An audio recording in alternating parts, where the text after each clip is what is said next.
නපුරු හදක අතරමං වූ මුවැත්තිය වස්සානයේ ප්‍රේමයක් 20 වෙනි කොටස.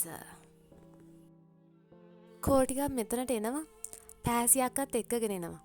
දුරකථනයෙන් එසේ ඇසෙද්දී එක්වරම ඇගේ දෑස් ඔහු වෙතට යොමු වූවත් හිතුවක්කාරයාත් ඈ දෙස බලා සිට එතනට එන ලෙසට හිසෙන් විධානයක් දෙන්නට වුණේය. නමුත් තවමත් මුවැත්තිය ඔහු දෙස බලා සිටින්නේ කිරීමට යමක් තේරුම් ගත නොහැකිවය. දෙයක් කිව්වම අහන්න බැරිද? එනවා ඉතින්.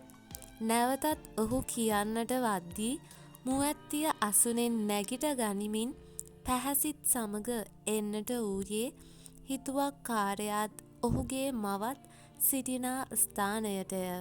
නමුත් ඔහුගේ පියා හෝ රශිනී හෝ ඇගේ දෙමාපියන් හෝ එහි සිටියේ නැත. සෙමෙන් එතනට පැමිණි මුවැත්තිය හිතුවක්කාරයා පසුපසින් සිට ගන්නට වූයේ ඈ කුමක් කළ යුතුද යන්නවත් ඈට නොතේරෙන නිසාවෙනි. නමුත් පැහැසීනම් හිතුවක්කාරයාගේ මව අසලින් වාඩිවන්නට විය. නමුත් දිසානායක මහත්මියගේ නෙතු බැල්ම වැටී තිබුණේ ක්‍රීම් පැහැ දිගු ගවුමක් හැඳ ඉන්නා අහිංසක හුරු බුහුටි ඈ වෙතටය. ඉඳින් දිසානායක මහත්මිය කතා කරන්නට විය. පුතා, මෙයාව හඳුනලා දෙන්නේ නැද්ද මට? ඈ එලෙස අසනවාත් සමගින් මුවැත්තිය හිස ඔසවන්නට වූයේ ඇස් අදහාගත නොහැකිවය. එහෙනම් එයා මාව දන්නවද? ඒත් එහෙම වෙන්නේ කොහොමද? ඒක වෙන්න බෑ. එයා වෙන කවුරු ගැන හරිද කතා කරන්නේ. ඒත් මුවැත්තිය ඇගේ සිතත් සමගම සංවාදයකය. එක්වරම දිසානායක මහත්මිය මුවැත්තියගේ අත අල්ලා ගන්නට විය. අම්මා, මෙයා තමා මං ආදරය කරන කෙල්ල. මං අම්මට කලින් ඉඳන්ම කියන්නේ මෙයා ගැන තමා. ෂා හරිම ලස්සන අහිංසක ළමයෙක් වගේනේ ඔයා. පුතේ, මොකක්ද ඔයාගේ නම? නැන්දි, මං අදිති. මුවැත්තිය පවසන්නට වුණේ වෙවුලන අතරේය. අනේ මං නැන්දි නෙවෙයි, අම්මා කියන්න. ඉඳින් දිසානායක මහත්මිය එසේ පවසද්දී මුවැත්තිය හිස සොලවන්නට විය. පුතේ, කේෂ්ලාගේ තාත්තා ටිකක් සැරයි තමා. ඒ වුණාට මං එහෙම නෑ, හොඳද? ඒ නිසා මං ඉස්සරහා බය වෙන්න එපා. නෑ අම්මී, මේ හොඳ ළමයා. කේෂ්, ඔයා මේ ළමයාව ගෙදරටම ගිහින් දාන්න. පැහැසි දරුවෝ, ඔයත් මෙයා ගිහින් දායි. ඉඳින් හවස් යාමය උදා වද්දී හිතුවක්කාරයා පැහැසි හා මුවැත්තියව රැගෙන එන්නට උනේ මෝටර් රථයෙනි. පැහැසි ඔවුන්ට සමුදී යන්නට වද්දී හිතුවක්කාරයා මුවැත්තියත් කැටුව යන්නට වූයේ නගරය පසු කරමිනි. රාත්‍රිය උදාවෙමින් ඇති නිසා වටපිටාව හෝ මුවැත්තියට හඳුනා ගැනීම අපහසු මේ නගරය තවමත් ඈට නුහුරු නිසාවෙනි.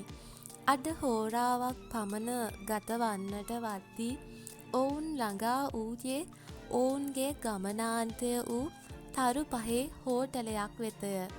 රථ වාහන නැවතුමේ වාහනය නතර කළ හිතුවක්කාරයා මුවැත්තියට රියෙන් බසින ලෙසට විධානයක් දුන්නේය. ඉඳින් එයින් බැසගත් පසු දෙදෙනා එක්ව හෝටලයට ඇතුල් වන්නට වූයේ දෙදෙනාගේ දෑත් එකිනෙක හා පටලවා ගනිමිනි. නමුත් සිදුවන්නට යන කිසිදු දෙයක් නම් තවමත් මුවැත්තිය නොදන්නීය. ටික වේලාවකින් ඔවුන් පැමිණ නතර වූයේ එලිමහනේ වූ මේසයක් අසලය. නමුත් එම මේසය දුටු මුවැත්තිය එහි වාඩි නොවී හිතුවක්කාරයා දෙස බලන්නට වූයේ එය ඔවුන් වෙනුවෙන් වූ ස්ථානයද යන්න තේරුම්ගත නොහැකිවය. එහි සූදානම් කර තිබූ මේසය රෝස මල් වලින් සරසා ඉටි පන්දම් දල්වා තිබෙන්නට වූ නිසා ඈ බලන්නට වූයේ ඔහුගේ මුහුණ දෙසය. ඉඳින් ඔහු හිස සොලවන්නට වූයේ මු ඇත්තියගේ හිතේ වූ දෙය ඔහු දැනගත්තා විලසිනි. ඉඳින් මුවැත්තිය එම මේසයෙන් වාඩි වන්නට වූයේ හිතුවක්කාරයාත් ඇය ඉදිරිපසින් වාඩිවද්දීය. මේ මොනද ඔඩ කරන්නේ? හිතුවක්කාරයා ඔහුගේ කම්මුල අල්ලමින් මුවැත්තියගෙන් අසන්නට වුණත් ඈ නිහඩව සිටියේ ඈට රශිනීව සිහිපත් වූ නිසාය. තවමත් ඈට මතක් වන්නේම රශිනී හිතුවක්කාරයාගේ කම්මුල සිපගත් අයුරුය. අල්ලගෙන ඉන්න හැටි විතරක් මුවැත්තිය මුමුණන්නට විය. මොනාද දැන් තම්සි මුමුණන්නේ? මොකුත් නෑ. ඈ පිළිතුරු දෙන්නේ නෝක්කාඩුවෙනි. ඒ අතරේ එතැනට පැමිණෙන්නට වූයේ වේටර්වරයාය. ඉඳින් හිතුවක්කාරයා ඉල්ලන්නට වූයේ චීස් පැස්ටා දෙකක් සමගින් බීම වීදුරු දෙකකි.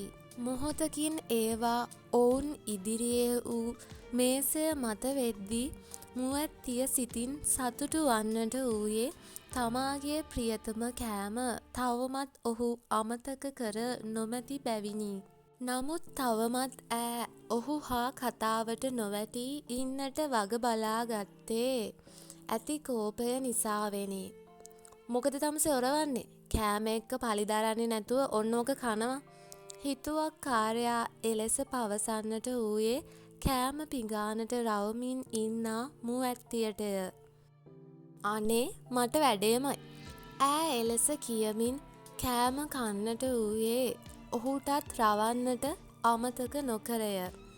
මේ මං අහන්නමයි හිටියේ. අර රශිනී කිස් කරනකල් උඩ බලාගෙන හිටියේ මොකද? මට දැන්නේ තේරුනේ. ඒක තමයි එහෙනම් මේ කියන හැම දෙයකටම රව ඉන්නේ. මුවැත්තිය නැවතත් ඔහුට රවා කෑම කන්නට විය. ඉඳින් වේලාව රාත්‍රී 8ට පමණ වද්දී දෙදෙනා කෑම ගෙන අවසන්ව පිටත් වන්නට සූදානම් විය. නමුත් එක්වරම හිතුවක්කාරයා මුවැත්තිය ඉදිරියේ කළ දෙයට ඇගේ දෑස් විසල් වී කඳුළු උනන්නට විය. ඉතින් ඊළඟට කතාවේ මොකද වෙන්නේ කියලා බලන්න දැන්ම අපේ channel එකට subscribe වෙන්න කියලා ආදරයෙන් මතක් කරනවා. එහෙනම් ඊළඟ කොටසින් හම්බ වෙමු. Thanks for watching us.